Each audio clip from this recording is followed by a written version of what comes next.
Hello, everyone, and welcome to the White House. Apologize for running a few minutes late today. It's another busy day here at the White House, but we're finally starting, and we're very pleased to have David Axelrod join us to answer some questions that we've gotten over the last few days and that we will be taking through the website. To introduce myself, I'm Macon Phillips. I work on the new media team. We work on whitehouse.gov. If you want to ask some questions during this, you can head over there to whitehouse.gov/live and join the Facebook chat that's happening right now. But we've already been collecting some questions, so we'll just start right into it. Great. The first question comes from Di Kaczynski, who says, I lost my job on June 4th, 2009, after 19 years with the same company, and have been able to find anyone to hire me. Current unemployment benefits run out in another month or so.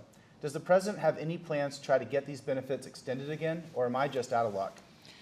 No, you're not out of luck. The president's going to continue to fight to get these benefits extended. When we have an extraordinary situation as we've faced over the last couple of years, it is important that we rally as a country and make sure that folks who have worked hard and met their responsibilities and got caught up in this economic downturn can survive that storm and find other work and move on. And so that's why we've fought several times to extend the unemployment insurance, and we hope to do that. Again. And thank you for your question. Let me just say how pleased I am, Macon, to be here and do this. You know, when the president ran for office, one of the things that we felt we wanted to do was give people a greater opportunity to participate in their own government. Ultimately, we're here to work for the American people, and it's important to have a dialogue with the American people. So this is a great opportunity, and I appreciate it. And I appreciate all of you who have sent in questions and who are monitoring this today. I hope it's the first of many conversations we can have. Great.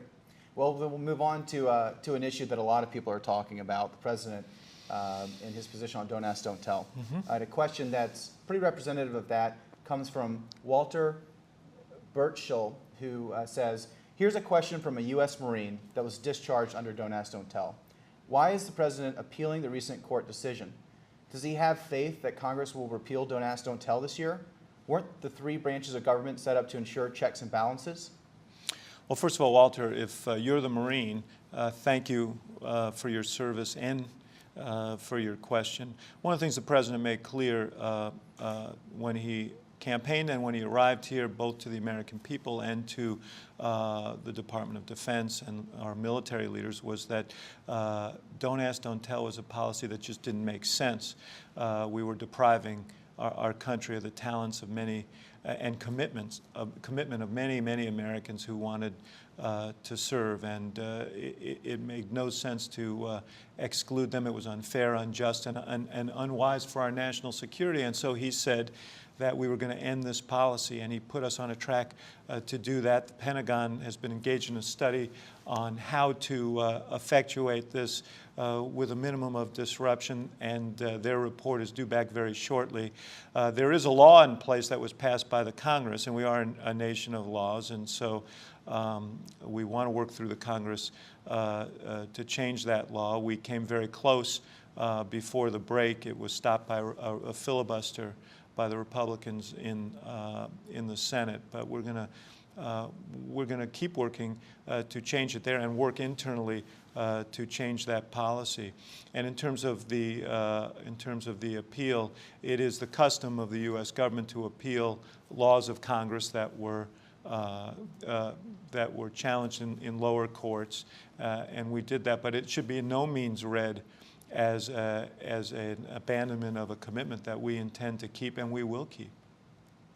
Okay, great. The next question comes from Beth Barrows, who asks, David, does President Obama have any plans to address the reform of the way credit reporting agencies, TransUnion, Experian, et cetera, work?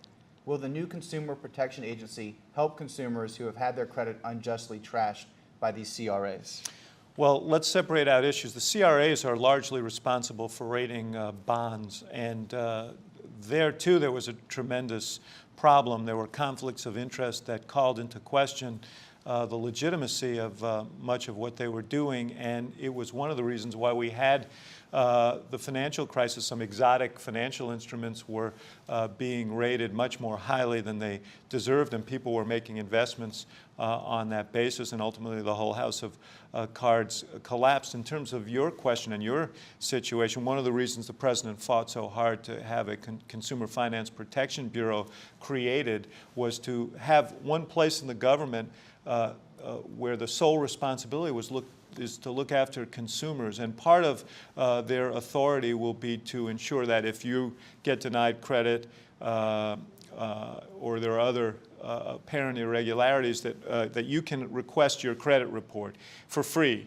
and you can see exactly what was said about you, because many times people didn't even know why they were being denied credit. And secondly, you'll be able to appeal to the new Consumer Finance Protection Bureau to redress erroneous reports and deal with your situation. Now, I will tell you that we fought hard to pass that financial reform in which the Consumer Finance Protection Bureau was created. There are those who suggest that they want to repeal it now. There's a tremendous pressure from some elements of Wall Street to do so, and we're going to resist that, because consumers need to be protected against just the kind of situation that you're raising here. Okay, great. While you were answering that, we had another question coming from Pam Hoffman on education. Yes. She asks, what is President Obama doing about the high price of education? I used to perceive financial aid as helping people better themselves, but it's really gambling. We gamble that the economy will support us paying back the loans. If we are wrong, it's a financial disaster, not dischargeable via bankruptcy. And as such, financial aid entities are making high-risk loans. These entities face no regulations or risk. So back to the original question, what is President Obama doing about the high price of education? Well, first of all, it's a critical question because it's the cost of education, of a higher education, has put so much of a burden on families and on young people leaving our colleges just at a time when we know that higher education is absolutely the key to success in the 21st century. The high-wage jobs of the future are going to require higher education, and we want to make sure that more and not fewer people can go, and they don't end up deep in the hole when they come out of it. That's why we work so hard to change the federal student loan system. In the past, we've had middlemen, banks and other middlemen administering these loans, and had we kept the system that was in place, in the next 10 years, we'd be spending $60 billion just on subsidies to these middlemen. We changed that system. It took a big fight, but we changed that system so that $60 billion is now going to be devoted to grants to students who need help going to college, as well as to lift our community college system, which is the gateway for so many young people in terms of getting higher education, and also for older folks who need retraining to gain the skills they need for new jobs. We also had, as part of the Recovery Act, a tax credit for college tuition. We want to make that permanent, and we're going to fight for that in the future. And obviously, we're also going to encourage economies at these institutions so as to hold down the inflation in college costs, which have been great. But this is a significant problem, not just for young people across this country and families, but for our country itself. If we're going to be competitive, we need to make college education affordable for all students who are willing to work for it, who are qualified for it. Great.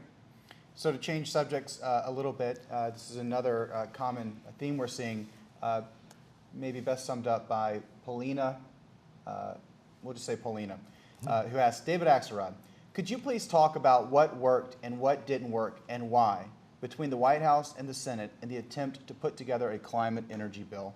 What actually happened at some of the key moments? What are the lessons learned, and what's the plan?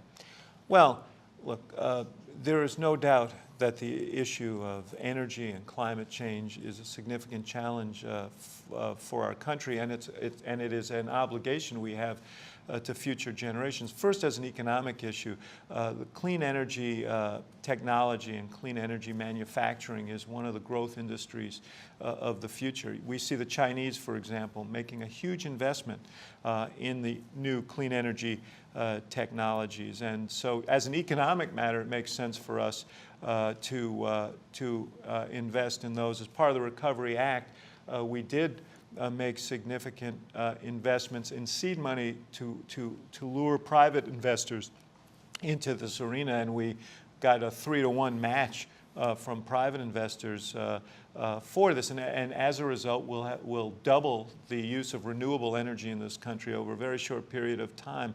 We also raised fuel efficiency standards for the first time in 30 years, and we did it in conjunction with industry, first on cars and then on trucks and then on larger trucks, and that's going to make a big difference. But we want to work through Congress to get additional legislation passed. We had a climate change and energy bill in the House that passed, and as you point out, it stalled in the Senate. Like so many other things, there was a filibuster on the part of Republicans in the Senate that stopped us from moving forward. We want to find common ground on these issues. However, I think everyone recognizes that we have to move forward on the energy front, that the fuels and the technologies of the 20th century aren't going to make it in the 21st century, and that for not just our economy and our air and the quality of our air and water, but the survival of the planet, we need to move forward, and the President is committed to doing that. But the short answer to your question is, there simply weren't the votes to break a filibuster and move forward on an energy bill. Okay. Okay, our next question comes from Dorothy Carlo, who asked, "It is clear to me that campaign reform would solve a lot of the problems people complain about. Citizens United has made campaign reform all the more urgent. What is the White House doing to reverse Citizens United and furthering the goal of campaign reform?" And let's be clear what Dorothy is referring to. There was a decision early this year by the United States Supreme Court that reversed generations of precedent and said that corporations had First Amendment rights and could advertise in political campaigns, participate in political campaigns, advertise in political campaigns, advocate for the election or defeat of candidates. And that, coupled with a loophole in the law that allows certain organizations to take unlimited contributions and run political advertising without disclosing where that money is coming from, has opened up the floodgate, and we've seen hundreds of millions of dollars of campaign commercials running almost entirely against Democratic candidates. It's a 7-to-1 kind of a situation. But be that as it may, it is a thing that makes a mockery of our campaign finance system. Most people, if I make a contribution, if Macon makes a contribution, we're limited to $2,400, and we have to disclose that we've made that contribution. But what we see now are the people from the oil industry and Wall Street and other interests that have tremendous interest in what's going on in Congress because of their own pecuniary issues, making $1 million and more contributions. This is all based on investigative reporting because they don't have to disclose it to these organizations that run negative ads under benign-sounding names like the Crossroads GPS organization and the American Action Network and Americans for Prosperity.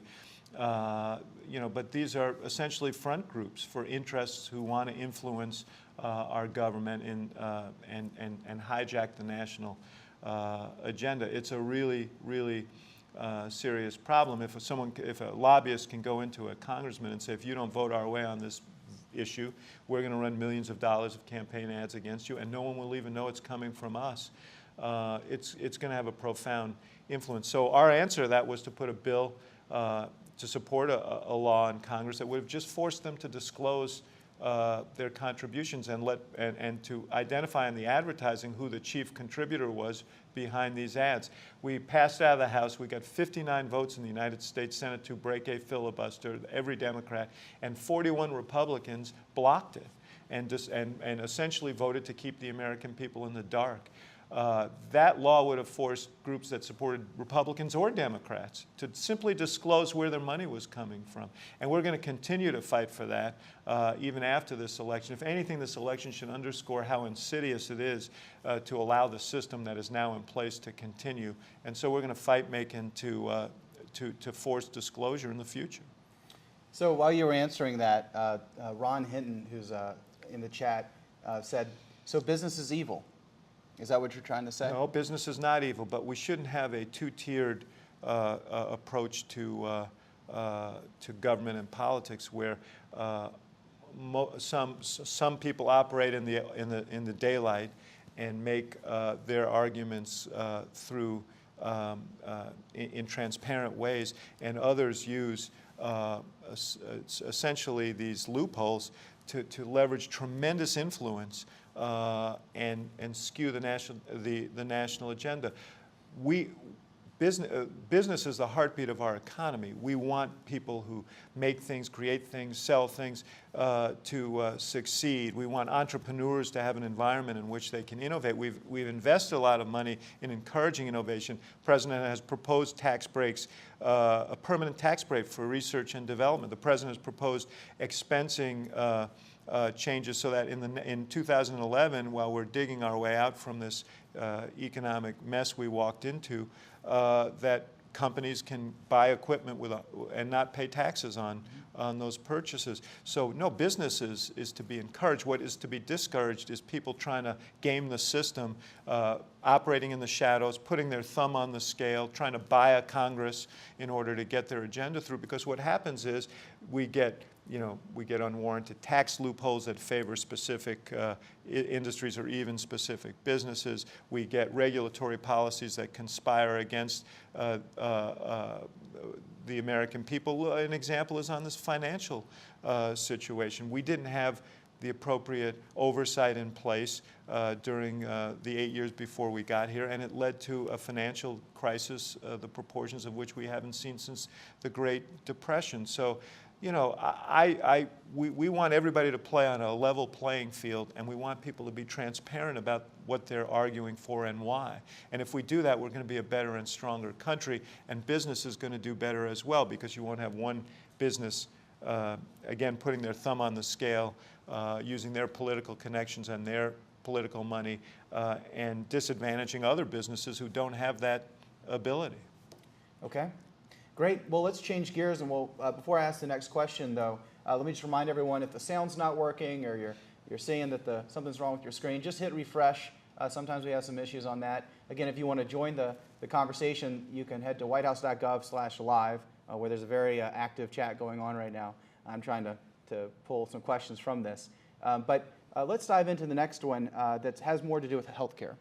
This one comes from Arlene Tomasetti, who says, I am 53, widowed, and a waitress and a freelance web designer.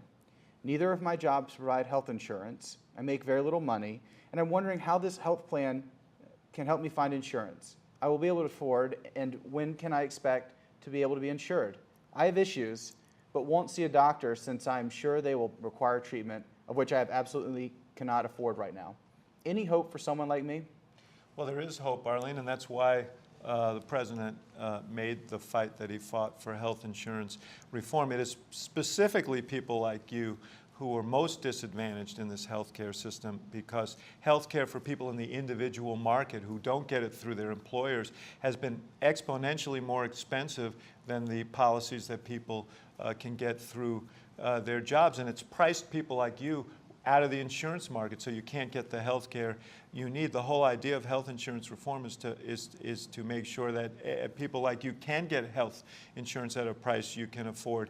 And the first thing that you can do is go to the new website that's been established as a result of that law, called healthcare.gov. And on that website, you can type in your information and find out exactly what insurance policies are available in your market to people like you, public and private. You can see their costs, you can see their benefits, and you may find that there are policies that you can afford that will be helpful. But when this plan is fully implemented in 2014, you're also going to be able to buy a health care policy through what's called health insurance exchange, essentially co-ops or markets where private insurance companies will compete for your business, and you'll be able to buy them. And if you need some help in terms of subsidies to afford them, you will be able to get that as well. I'd say the other thing, I don't know when you say you have issues, whether that refers to a pre-existing medical condition, which sometimes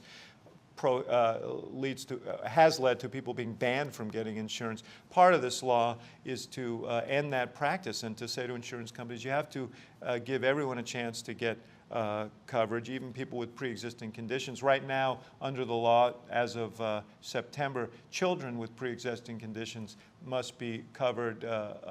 So families who have a child, I was in that position with a pre-existing medical condition and are denied care for their child, that no longer happens. But in 2014, everyone with pre-existing medical conditions will be able to get health insurance at a price they can afford. And there are some policies available now for people with pre-existing conditions that may be affordable to you. So I'd check into that healthcare.gov website, and yes, there is hope on the way here. Great. So we're going to take two more questions. Okay. The next one comes from Josh Smith, who says, this week, Bloomberg ran a news piece about large U.S. corporations like Google sheltering profits overseas. According to the article, Google's average tax rate is around 2.5%. My personal average income tax rate last year was more than 10 times that. Given our severe budget difficulties, why are we not immediately closing the loopholes that let America's largest companies avoid paying their fair share of taxes? Well, Josh, that's a really good question, and it's one we've been asking. Our budget proposals have contained hundreds of billions of dollars of these corporate loopholes that we want to close because they don't lead to jobs and growth here in this country, and including tax breaks that encourage corporations to actually move jobs overseas. This is a fight we're going to continue to wage. At a time when we need not just to close our budget gap and deal with our deficits, but also encourage growth here, we ought to evaluate these tax breaks and ask the question, are these really strengthening our country, or are these some of those that are inserted by lobbyists and special interests into the tax code for their own benefit? And we're going to continue to make that fight. As you can imagine, there's lively debate on this in Congress. One of the reasons why special interests are pouring so much money into these secret funds, these front groups, to influence this election is because they want to protect those advantages. And I'm not talking about any particular company here, but we need to look at our tax code and make some judgments here as to whether the things that are in it are sensible, and whether they actually promote a good business climate and growth and jobs or not. Great.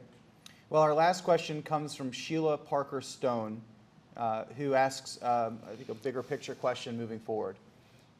Mr. Axelrod, please try to explain this question for me. It's obvious that the Republican Party is not interested in bipartisanship. I fully understand the President's desire to work this way, as he is President of us all. Please explain how the President is going to move forward in this climate of civil war between the parties. We, the citizens of this country, really need a more convincing answer from the President. He needs to take a stand more vocally and convince us that he is above this political climate and only interested in defending us. Well, look, I think that if anybody who watched the President campaign, and anybody who's really spent time watching him govern, understand that he agrees with that. I mean, even today as he campaigns, he makes a point that I think we all share, which is that we may be Democrats or Republicans, but we're Americans first.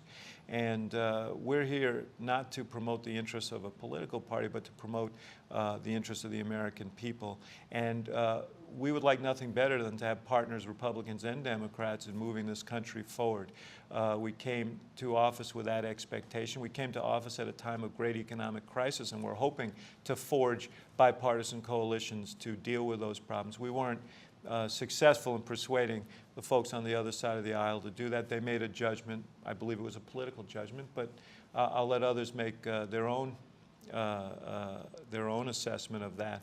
But we weren't able to get a lot of cooperation. I think it's very clear that we have an election next week in which whatever the ultimate outcome is, there'll be more parity between the parties here in Washington. I'm hoping that will imbue folks on the other side with a greater sense of responsibility and an interest in cooperating, and they will meet with a welcoming hand from us. You know, there are no doubt things that we will never agree on, but there are also things that we can agree on, and we ought to put. You know, we have elections; they're hotly contested. We ought to be willing to put those aside after the election, and wait and take up the next election closer to the day when people vote, and not contest it from the moment one election ends. And that would be our hope. We've got big problems and big challenges in this country and big opportunities, but we're not going to be able to seize them if we're engaged in partisan warfare day after day after day. Great. Well, Robin Randall has one comment that says, "Keep up the great work. You look thin. Are you eating your vegetables?" I have lost a bunch of weight. I've told this story before. It was, I had a parasite. I don't know where I acquired it. I don't think it's a commentary on Washington, D.C., so let me make that clear. But then I just decided to go with it. But I will say that Macon's my workout buddy here, so I'm hoping to have a salutary effect on him here. Oh, I appreciate it. All right. Well, thanks a lot. And thanks everybody else for joining. If you came late, we'll be posting the whole video to whitehouse.gov so you can go back and find questions you may have missed. And look forward to doing more of these with you every Tuesday at 1 o'clock.